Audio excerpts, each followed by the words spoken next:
To be happy is every living being's right in this world.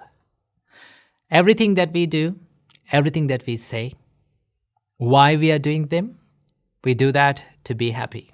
Just ask from yourself, why am I doing what am I doing? You can answer to yourself. You will find that the reason why I do everything in life to make myself happy. If I ask from you, why do you wake up early in the morning and just prepare some food and go out to work? To make yourself happy and to make others happy, isn't it? Yes. You gain happiness by making others happy as well. That you have to remember, right? So there are two types of happinesses in this world. The first type of happiness is called the material happiness, right? And also the other type of happiness is called the spiritual happiness. To call it a good life, to call it a perfect life, one must achieve these two types of happinesses in his life. One must experience both of these happinesses in their life, right? So from this video, I would like to share a wonderful teaching from the Buddha that explains about what are the types of happinesses that a person who is living in a household life, a family life, must achieve. Now, according to Buddhism, there are two types of lives.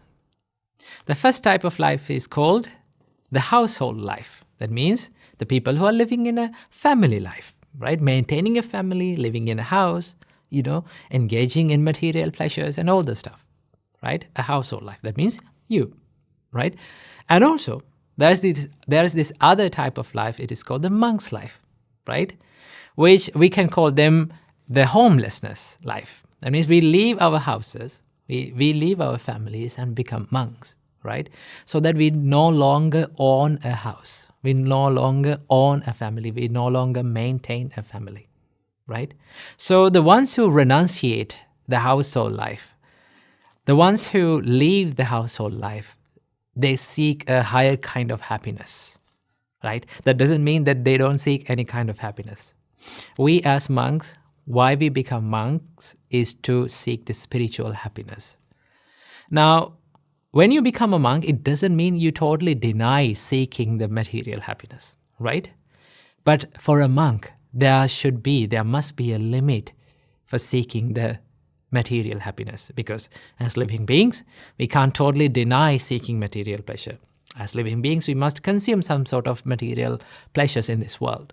But that seeking, that consumption of material pleasure must not disturb the peace and the spiritual happiness that a monk is seeking, right? So for monks, there are limitations for material happiness, okay?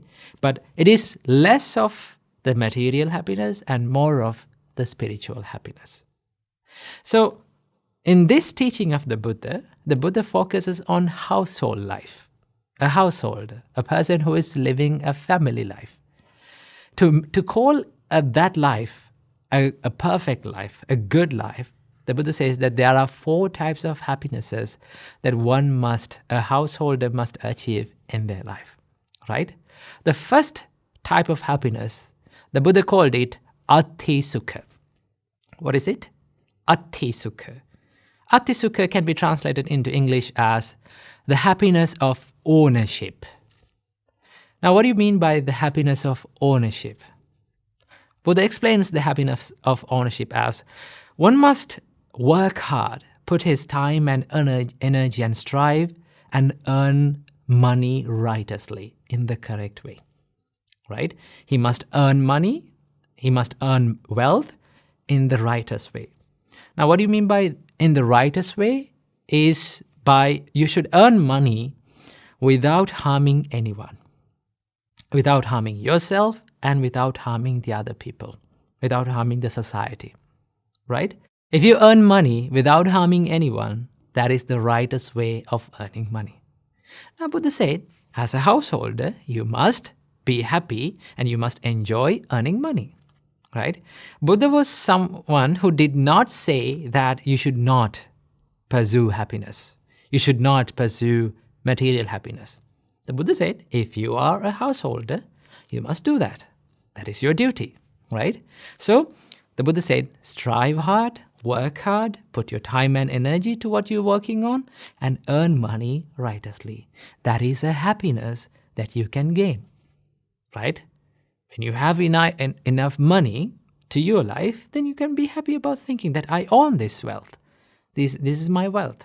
That is sort of a happiness that one can gain, right? That is the first type of happiness that Buddha said a householder must achieve in their life at some point in their life, right? That is the first one.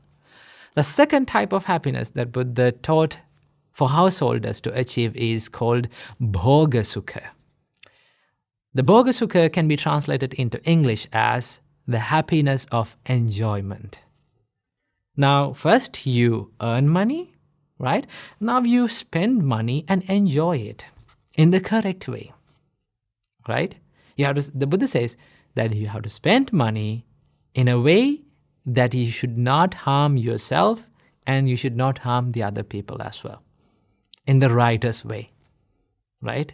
So that when you spend money doing good things like helping people, helping your parents, with your money, with the money that you righteously earned, and when you spend that money on the people who you love, right, to make them happy, it gives you a happiness, right? It is a great happiness that one can achieve. That you have to achieve in your life. Okay, so the second type of happiness the Buddha taught to achieve is called the bhoga sukha, the happiness of enjoyment. The third type of happiness that Buddha taught us to enjoy in the life is called the happiness of freedom from debt. That we called anana sukha. Anana sukha is the happiness of freedom from debt. Now, when you are free from debt, let's say you don't have any loans or any debt to pay, right? You're financially free. Then how much freedom that one can feel, right? You feel freedom, you feel a happiness that I'm no longer in debt to anything, right? I don't have any loans to I don't have any debt to pay, so I'm financially free. That is a happiness that a householder must achieve in their life, right?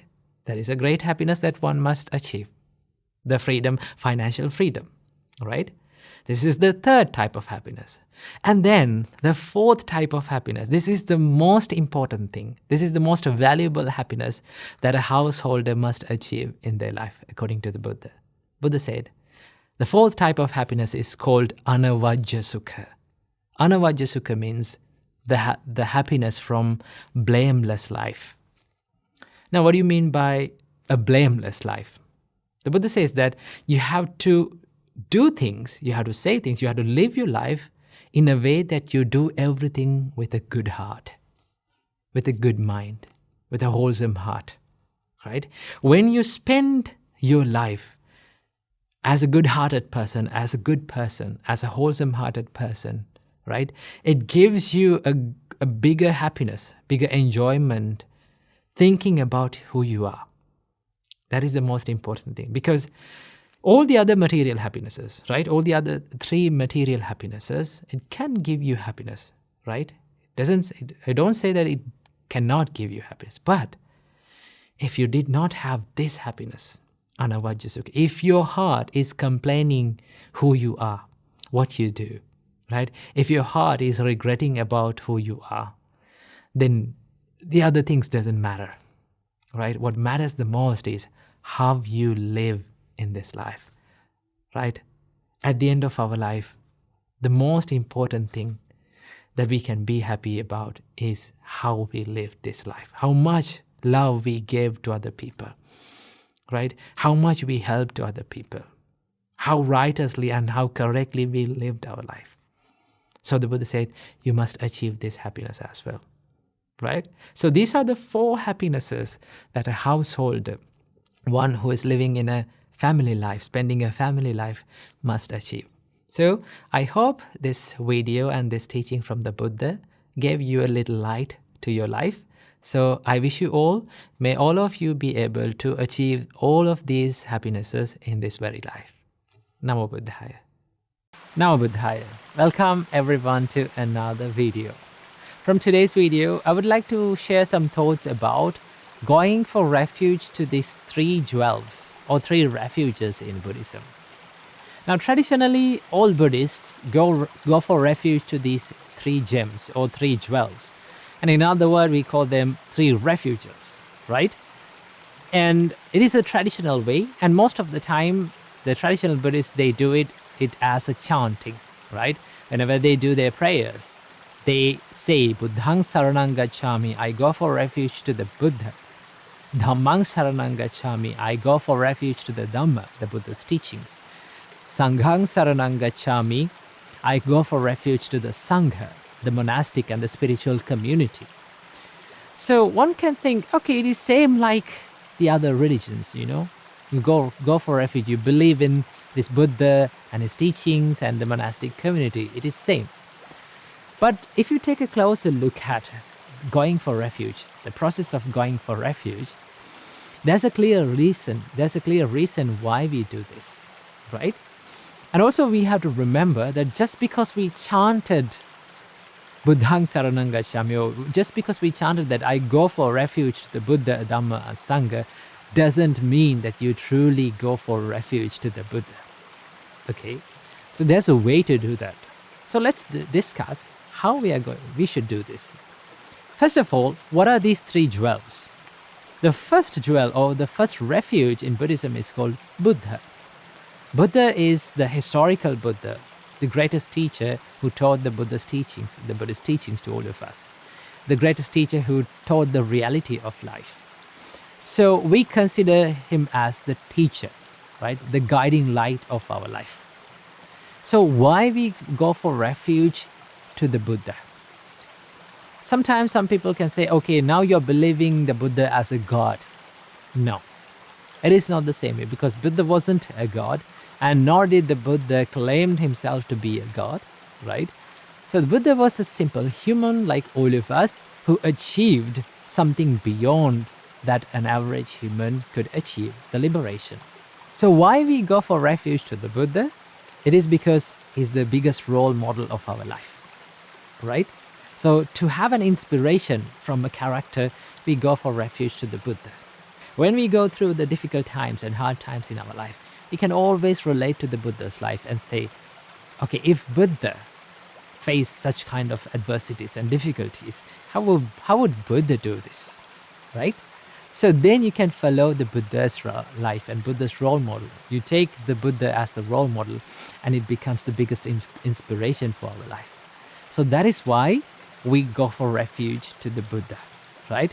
So the correct way to go for refuge to the Buddha is to consider the Buddha as the biggest role model of our life, and to learn from his character and to follow his character as well. Okay? Or even though we cannot follow his fullest character, at least we can try some of his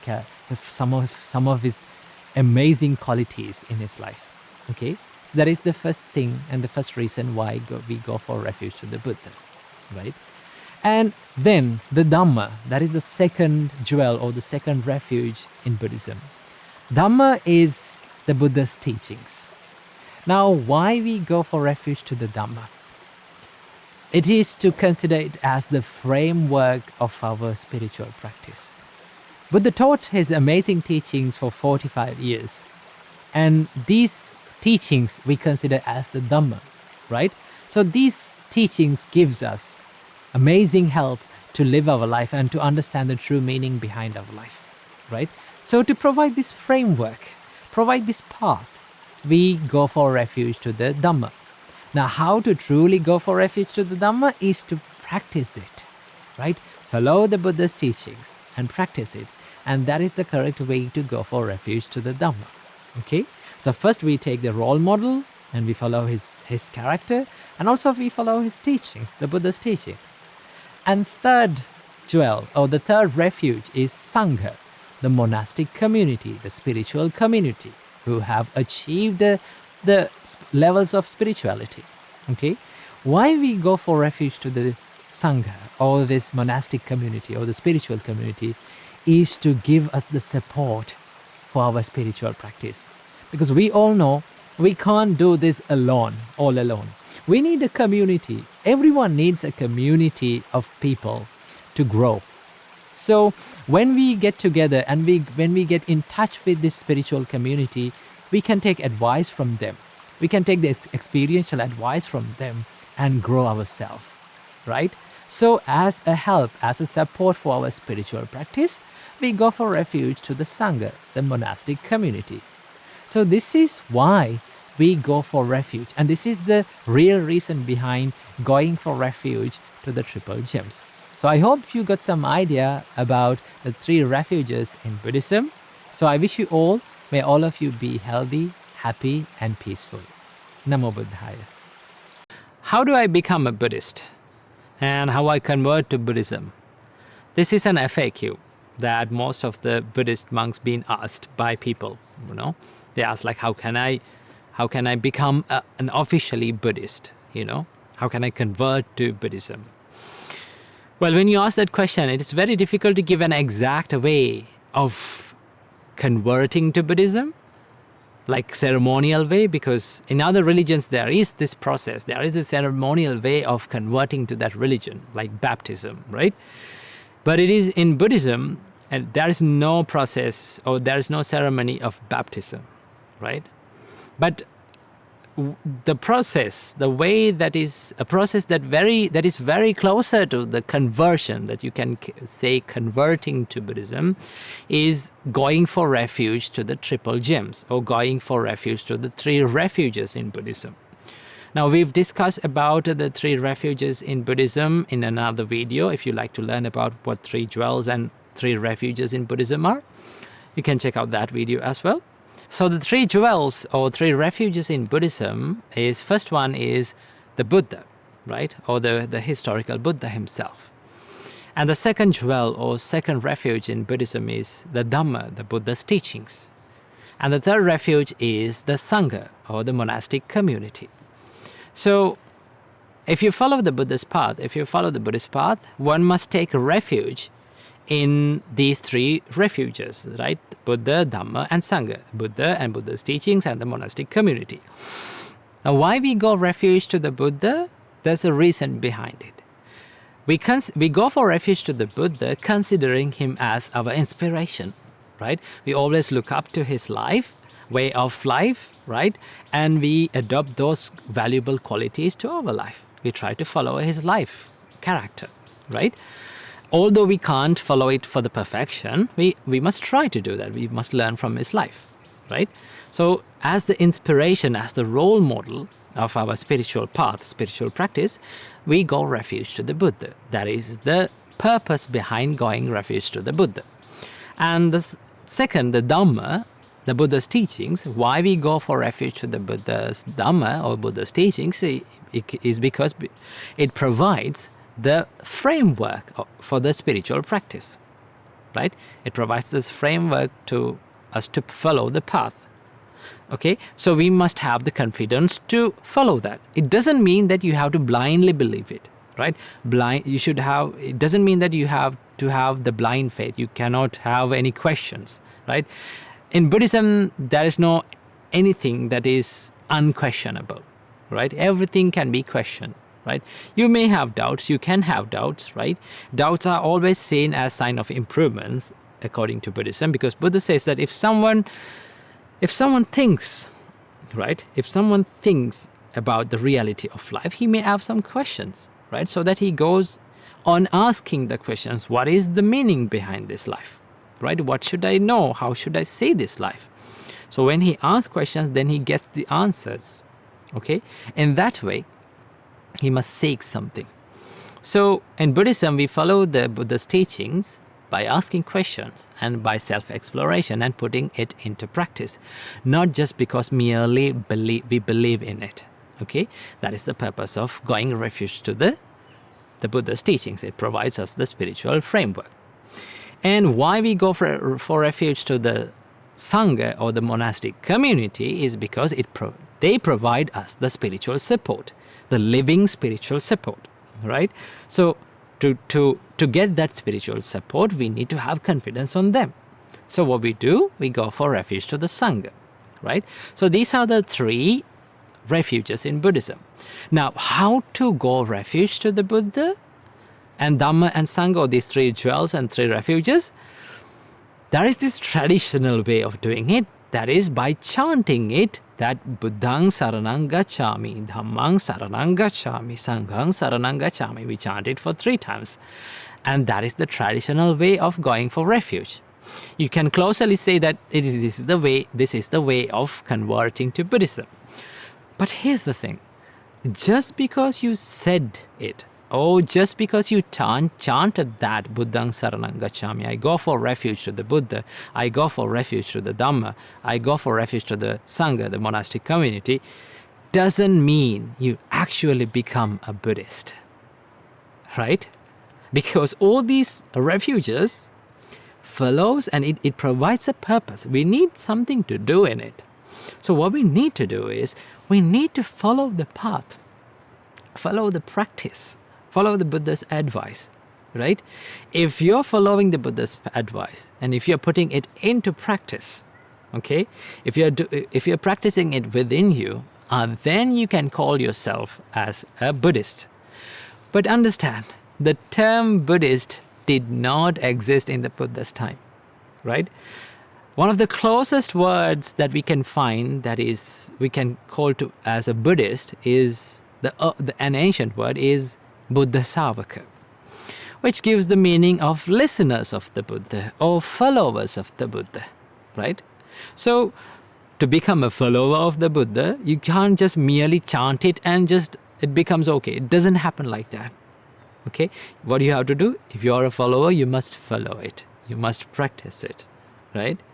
And confidence in Buddhism or faith in Buddhism always seen like a questionable way of understanding, right? Explore it by yourself, see it for yourself, find it for yourself, and then take it into yourself, okay? So that is the way to become a Buddhist in the true Buddhist, right?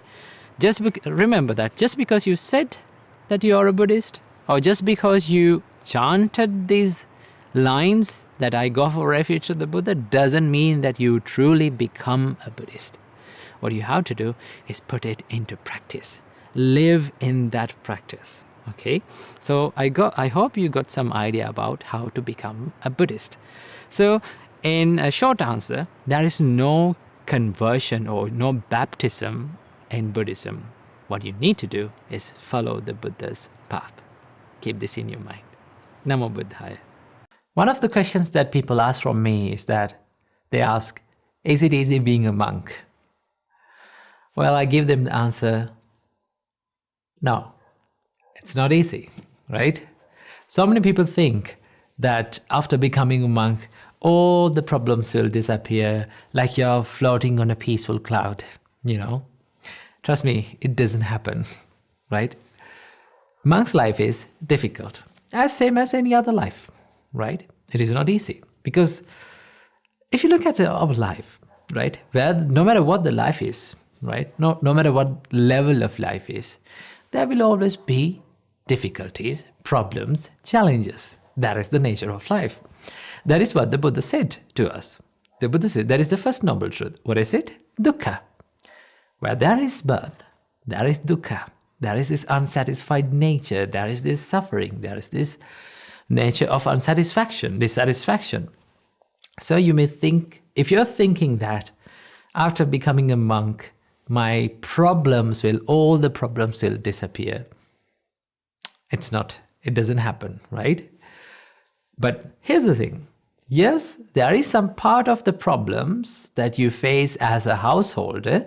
After becoming a monk, they will disappear, right? That is made from this lifestyle itself, right? For an example, as a householder, you have to maintain a family life, right? A family. So that part is not there in the monk's life. And as a householder, you have to have these relationships. You have to have your husband or wife, children. As a monk, you don't have them, right?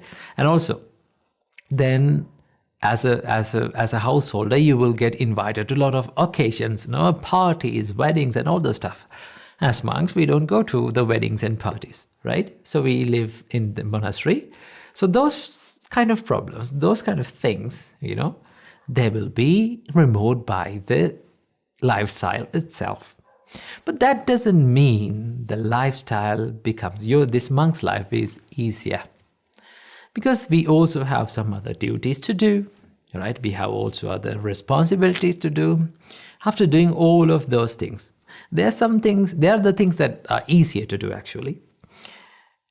At the end of the day, after becoming a monk, what you're really focusing on is your spirituality, your mind. A monk is someone who is totally dedicated to the spiritual practice, his own spiritual practice, and also the spirituality and the spiritual development of the people around him.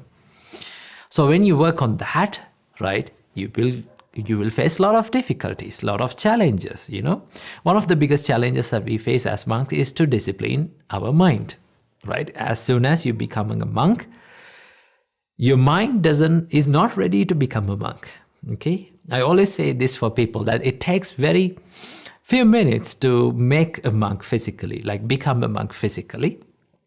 But it takes a lifelong practice to become a monk within, from the mind, okay? So we are on the path of making our mind a monk, okay? So understand that becoming a monk is not easy, okay? Same as any other life. They will have problems, they will have difficulties, right? And also, I would like to say, yes, monk's life is difficult, but monk's life is beautiful. Why do I say difficult? Because there are some difficulties, challenges that you face as any other life. That is one part, okay? And why would I say that monk's life is beautiful is that the lifestyle is made your life to be so much simple. For an example, we don't have much clothes, right? We only have 3 robes to wear, and also we don't have many things that as materials. For an example, we have only 3 robes, and we have only 1 alms bowl, and also a couple of books that we are using, and all the other utensils that we use in the monastery are like they are for the monastery, right? When we leave the monastery, we have to leave them behind and you have to go. The only thing that remains with you that you consider as yours, your materials, is your 3 robes and some couple of books, and also your alms bowl. That is the only thing that is remain. So the lifestyle is made to make your life so much simpler, okay? And the practices that we do, the monastic practices that we do, is made to make your life so much simpler and easier. And the precepts that we follow, that was given by the Buddha, the codes that we follow, is made to make the monk's life so much simpler, hassle-free, and more focused into the spirituality. So yes, there is one part of the beautiful part of the monk's life. Okay, that is beautiful. And the other part that I love to enjoy in monk's life is that being a monk, you get the opportunity to meet so many people, right? Being a preaching monk, I get this opportunity. I'm very lucky to have this in my life. I get to meet a lot of people. And I get to talk with them, right? I can listen to their ideas. I can listen to their problems. I can share the Buddha's teachings with them and help them. And when I share the Buddha's teachings with them and when they get the help, it gives me a great happiness, right? So that part I love to enjoy, okay?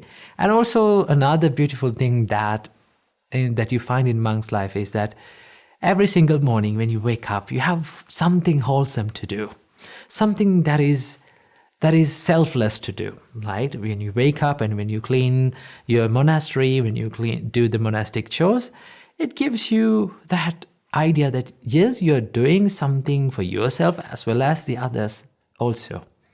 So these are the parts that we enjoy as monks, okay?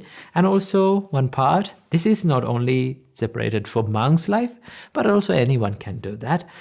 We enjoy by listening and learning the Buddha's teachings, okay? You get a lot of time to learn the Buddha's teachings and observe and analyze the Buddha's teachings and practice the Buddha's teachings. So these are the beautiful parts of the monk's life.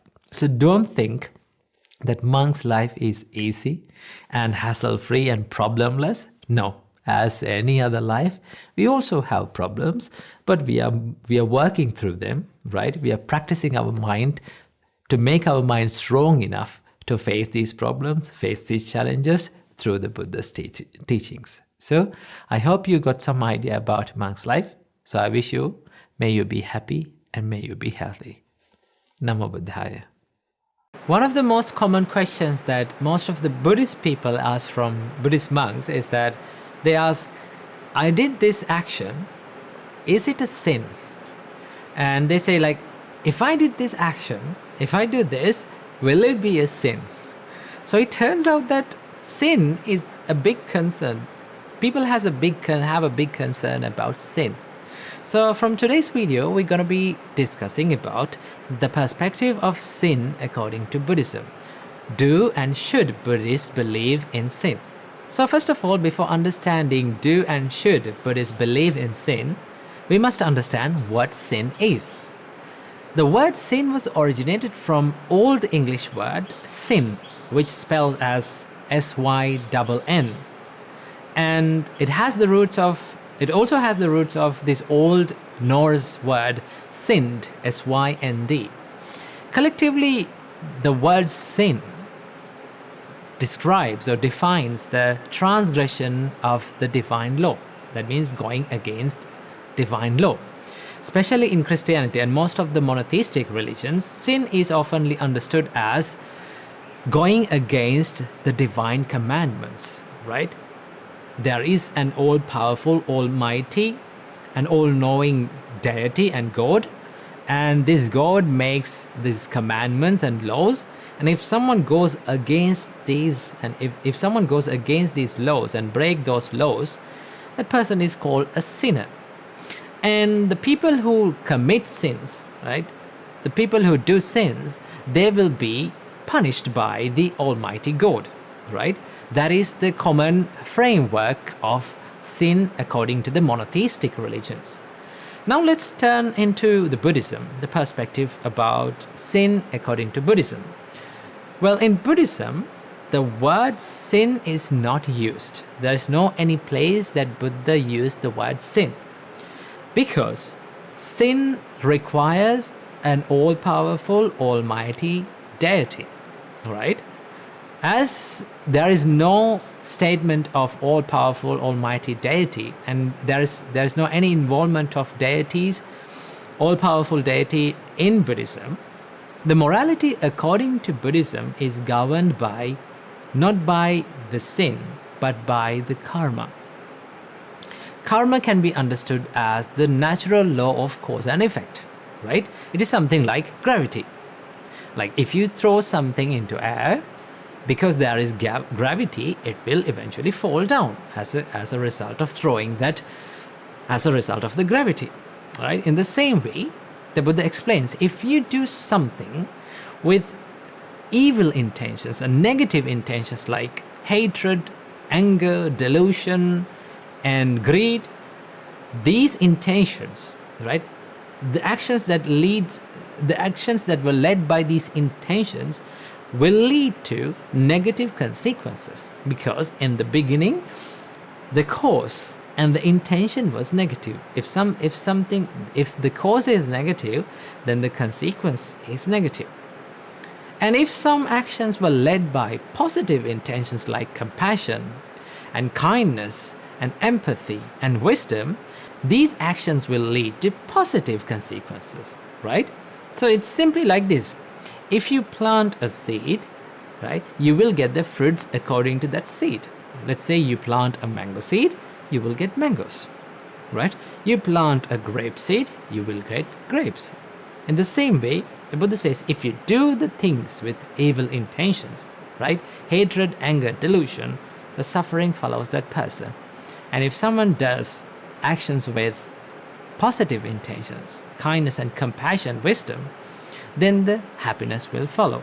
So it is simply how the world works, how the universe works. Okay, so the karma is always, we need to understand, karma is not just the action, karma is the intention behind our action. Okay, so according to the law of karma, when a person do certain kind of actions with certain kind of intentions, these kind of actions will lead to the consequences that eventually that person will experience, right? And one of the major differences between sin and karma is that in sin it requires the forgiveness from a deity, forgiveness from the divine, right? In karma, karma is something that you must work through yourself. And there is no any statement of any concept of being forgiven by a deity in karma, right? Instead, you must take the responsibility of your own actions and you must work through yourself and change your behavior. So that is how we understood the karma. So then you may ask, will the word sin applies to Buddhism? In the sense of this monotheistic religious meaning, it does not apply. So we need to understand the moral ethic. The morality according to Buddhism is governed by the actions, the intentional actions of each and every individual. So this is the main explanation about the karma and sin according to Buddhism. So I hope you got some light about the sin and the karma. So I wish you all happiness and peacefulness and good health. Namo Buddhaya. Okay, we are going to answer this question. This is one of the most common questions that most of the young people ask from me. Can Buddhism be explained through science? First of all, before answering this question, we need to clarify what is the objective of science and what is the objective of Buddhism. The objective of science, to simply say, to observe the outer world, explore the outer world. For an example, science, what science does is it observes this outer world, the planets, how the world works, how the nature works, how the technology works, how the current works, how the atoms, protons, neutrons, quarks, and this dark matter, everything works. The outer world, the material world. While Buddhism explores how it works within you, right? How the world that is within you works. Your mind, your consciousness, your perception, right? How these things form and how these things work. And also, Buddhism gives you the support to make your life, make your inner self better. Okay? So, to simply say, science explores the outer world and Buddhism and spirituality, spiritual practices, explore the inner world. Okay? Now one can ask, can I explain Buddhism and can I prove Buddhism that is true through science?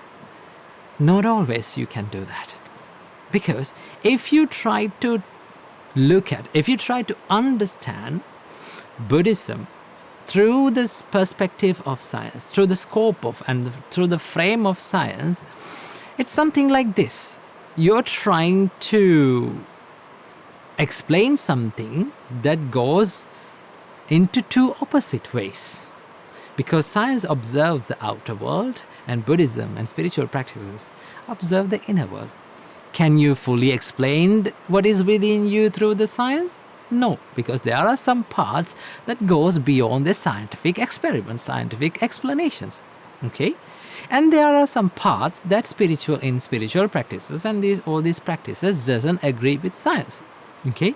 So we need to understand that these two things serve different purposes, that we need to use these two things in different contexts and different places because we need both.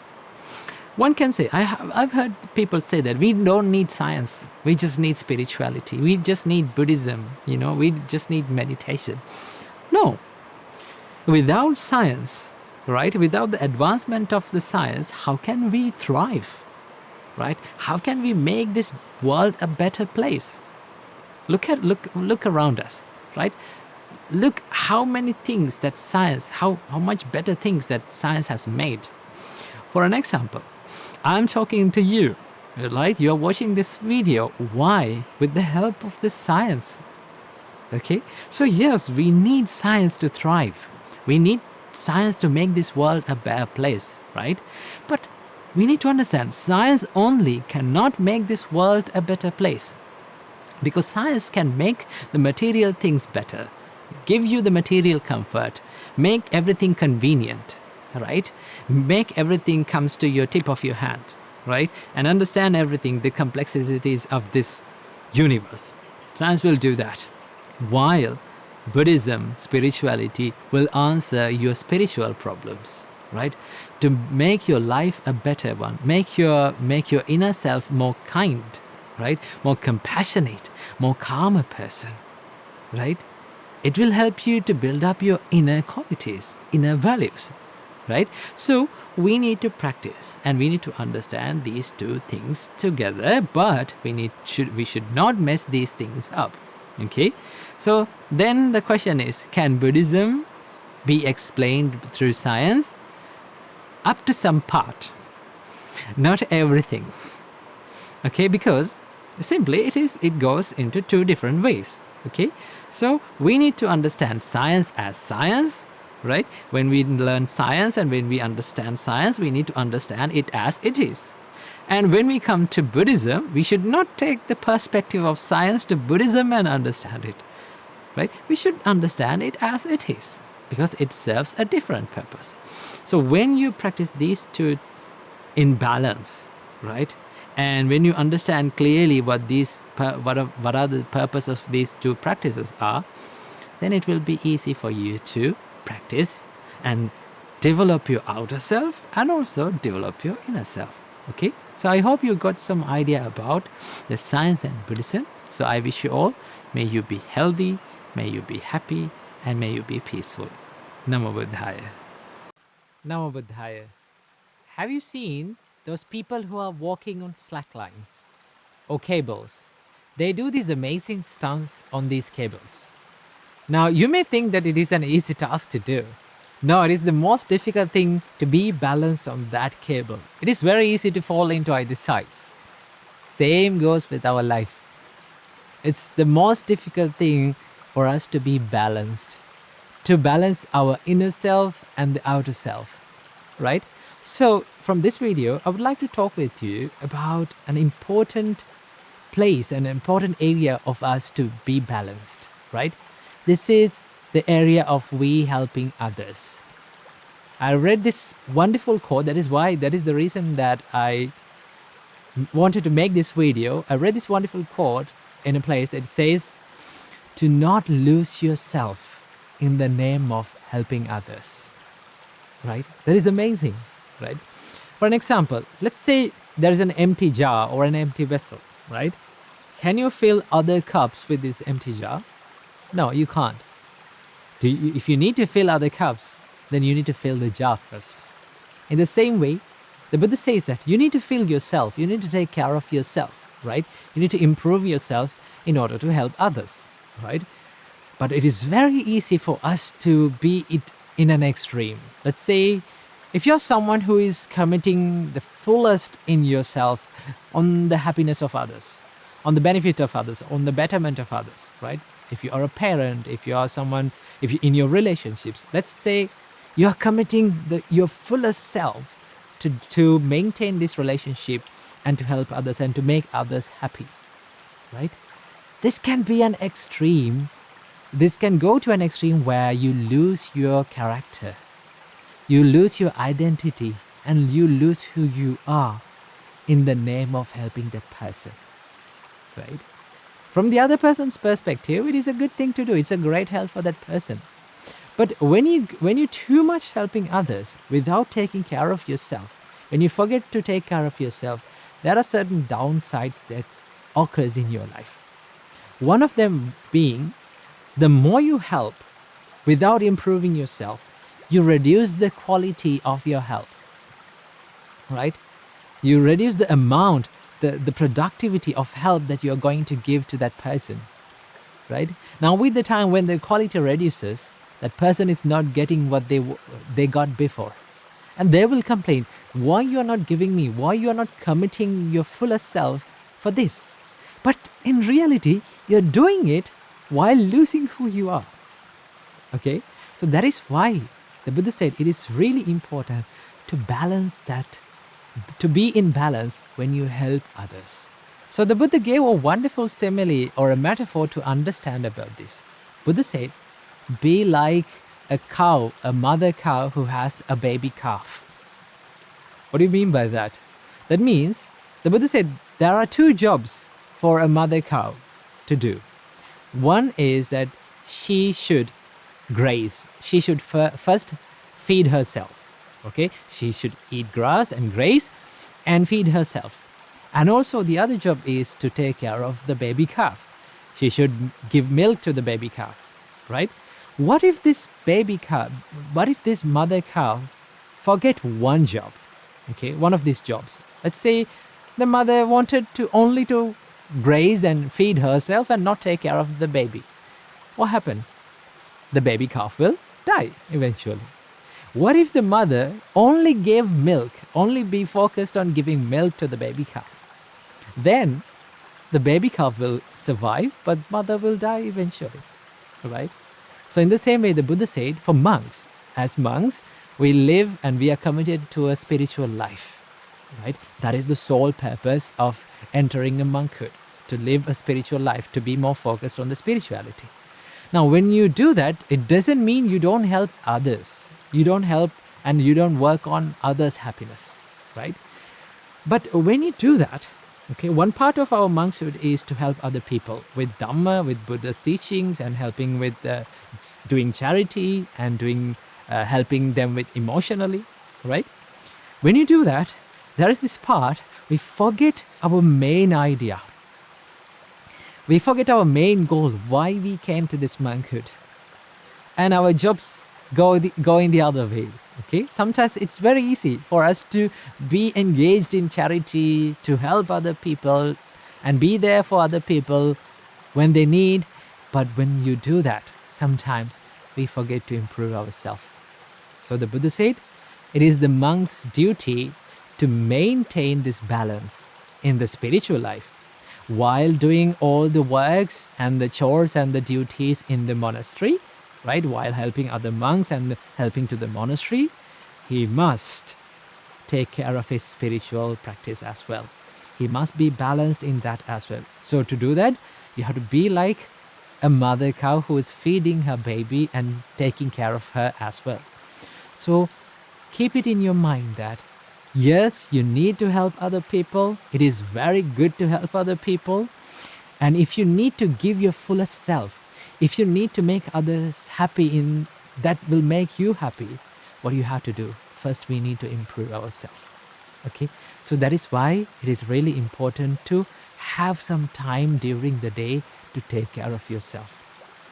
I like to call this me time. I have this me time every single day. No matter what duties that I have, I spend time for myself, learning something, maybe practicing something to myself, to my benefit, so that I can help you people and people around the world in a more good way, in a greater way.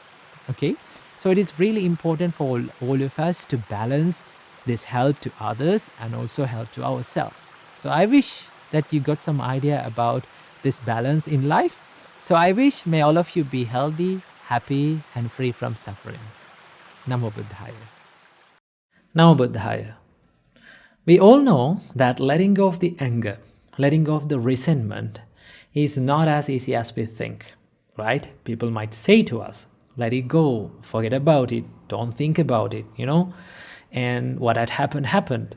But the person who is in that situation, person who is really dealing with that person or that problem only knows how difficult it is and how painful it is to experience that. But here's the thing. If we need to be at peace, if we need to make peace with ourselves, we need to learn a way of thinking and a way of dealing with these kind of people and these kind of situations. And that is why I need to introduce you to a way of thinking that Buddha taught us to do, to deal with such people and to deal with such situations, right? The reason why I needed to make this video is that the other day I was reading this sutra and I came across this one part of this sutra, which is I find really inspiring and really valuable advice from the Buddha. So first of all, let's take a look at what Buddha has to say about this. The Buddha says, one may apply to that person the fact of ownership of karma. Let's name this way of thinking as the ownership of karma.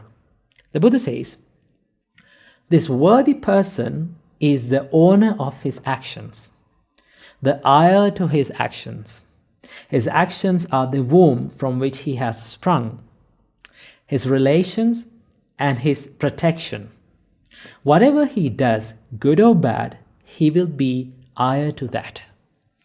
To remove the grudge or remove the resentment of someone, the Buddha advises us to look at their karma. Now, what do you mean by karma? Karma is the action, karma is the intentional actions that we do from our body, from our speech, and from our mind, right? Now, with these intentions, we create sort of consequences. The other part of the karma is called consequences of karma, which we call in Pali vipaka, right? So with this karma, there's one part called the vipaka. That means the consequences of karma, right? So the Buddha says, whatever the karma you do with intentions, whatever the intentional actions that you do, it generates its own consequences, right? So the Buddha says that if someone does actions with his body, speech, and his mind with an impure intention or impure mind, the suffering follows that person like a cartwheel follows the ox, right? So in that case, let's say if someone is hurting you, right? If someone is hurting you and hurting your emotions, so that person is doing that intentionally, right? With that intention, he generates karma. Now, if you consider about that intention, you can clearly say that intention is not pure.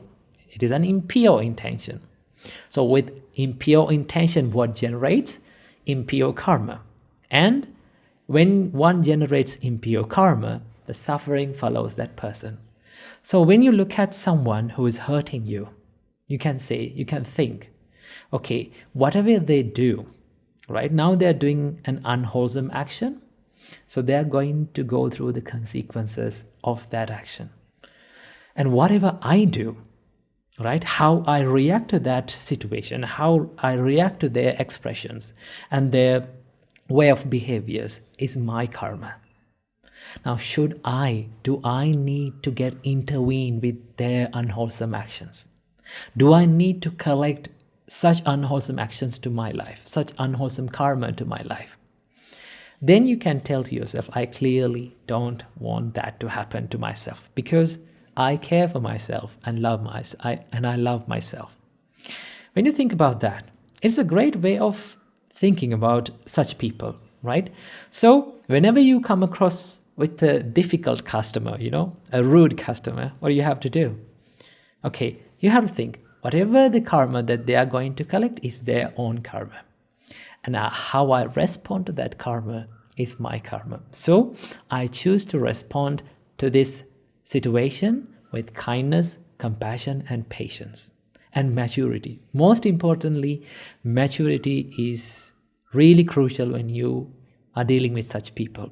Okay, I always say to people that when someone is angry with you, when someone is yelling at you, be the bigger person. That means be someone who is bigger than that person's qualities, right? Be someone who has bigger patience than that person. So when you face such situations with patience and maturity, you can deal with such people in the correct way, and also you can let go of that anger and resentment with time, right? I know most of the time you will not be able to do this as quick as you want, right? Although you may need to let go of the anger quickly, it won't happen. But it's okay. Take a good time to let go of the anger by thinking like this, right? So let's say you are going through a difficult situation and someone is angry with you and you are angry with them, right? You hold on to this grudge and resentment in your mind. then what happens to you? The more you hold on to it, who is the person who is going to get hurt? You're the person who is going to get hurt, right? Because there's a nice saying that says, it's a Buddhist saying that says that if you're angry with someone, right? If you're holding and you're hating someone, it's like holding a hot coal, right? Or red hot iron ball in your hand, and you're trying to throw it at another person to hurt that person. If you take a red hot iron ball to throw it to a person, who is the first person is getting hurt? You're the one who is getting hurt first, right? So in the same way, if you hold on to the anger, if you hold on to the resentment about someone, the first person who is going to get hurt is you. So when you understand this, and when you understand that self-care, self-love, self-compassion is important to heal, then you can let go of that anger.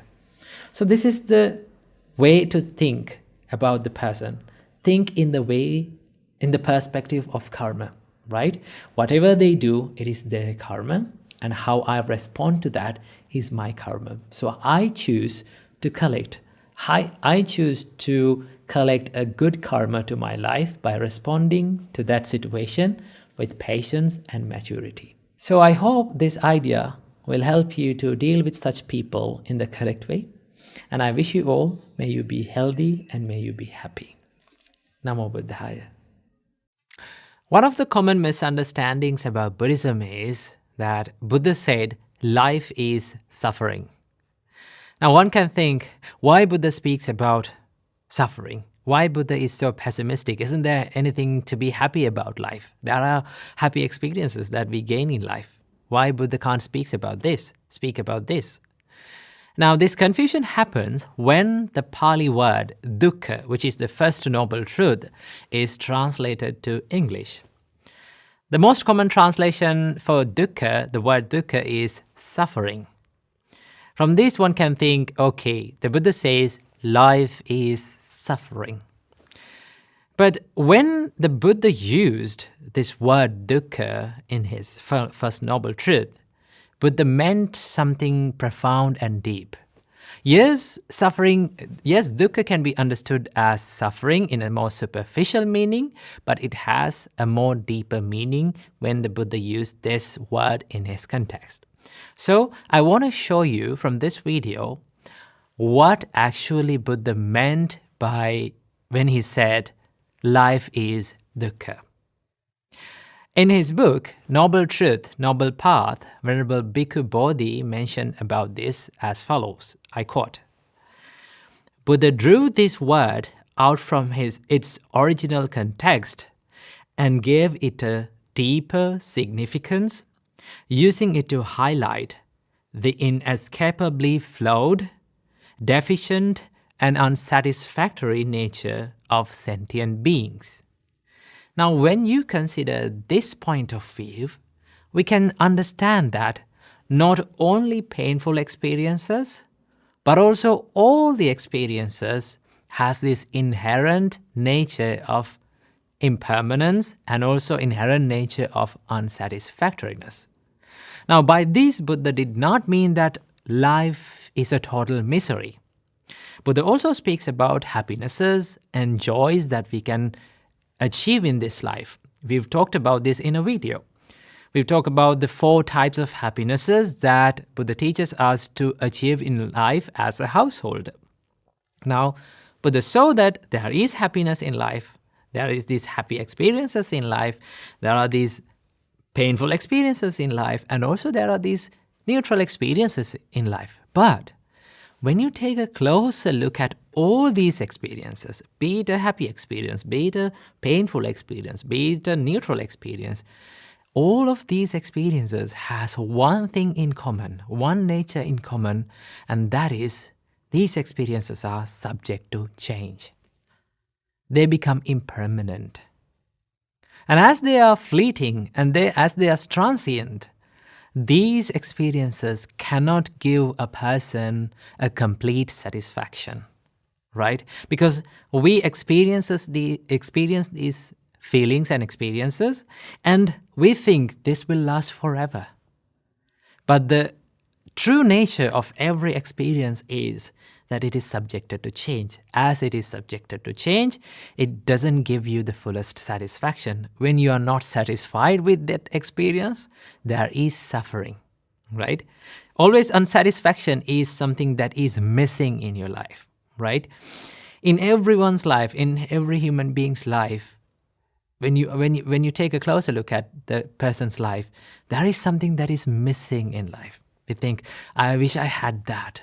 I wish I had this, right? I wish I could do that and this. This unsatisfied nature is what makes the suffering. So the Buddha mentioned this in his sutras, but the Buddha said, Yada niccang tan dukkhang. What is impermanent is suffering. So the suffering doesn't occur just because of the painful feelings, because it occurs because our mind, our lives are not satisfied with these experiences. We think when we experience a happy feeling, okay, a pleasurable feeling, we think this experience will last forever. But the inherent nature of that experience is that it is changing, right? It becomes impermanent. When we experience a painful experience, what happens to us? We think this will last forever. But the nature of this is it will become impermanent, right? So there's a nice quote that I read recently about this suffering. It says, impermanence doesn't make us suffering. Wanting things to be permanent when the inherent nature of everything is impermanent is what makes us suffering, right? So wanting things to be permanent is what we call the cause of suffering. The Buddha understood the cause of suffering as tanha. Tanha can be translated into English. One of the closest translation to tanha is the thirst, right? That means there is this unsatisfied nature. When you consider the word thirst, it has this nature of unsatisfied nature, looking for something, yearning for something, right? So understand that when the Buddha used the word dukkha, he did not only refer to these physical unpleasant feelings, but he used this word to give you an idea about this unsatisfied nature of all these experiences. So it is much better to learn the word dukkha as it is and learn it and use it without translating and understand the meaning behind it. So I hope you got some idea about the word dukkha and what actually the Buddha meant by the word dukkha. So I wish may all of you be able to realize the Four Noble Truths in this life. Namo Buddhaya.